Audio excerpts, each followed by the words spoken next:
My favorite passage.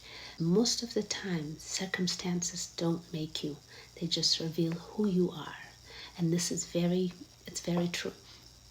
Another one is, I made a covenant with myself to become an ambassador of peace, reconciliation, and humanity.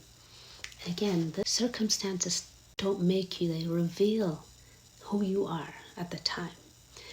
Also, that you have a choice, regardless of your circumstances, you have a choice to use what happened to you or your story to better yourself, to grow from it, and also to better others as well, to heal from it so you can be a light and healing to others as well. So thank you for choosing to be ambassador of peace and reconciliation and humanity. I thank you, and I can't wait to discuss the book with you. The book, the virtual book launch is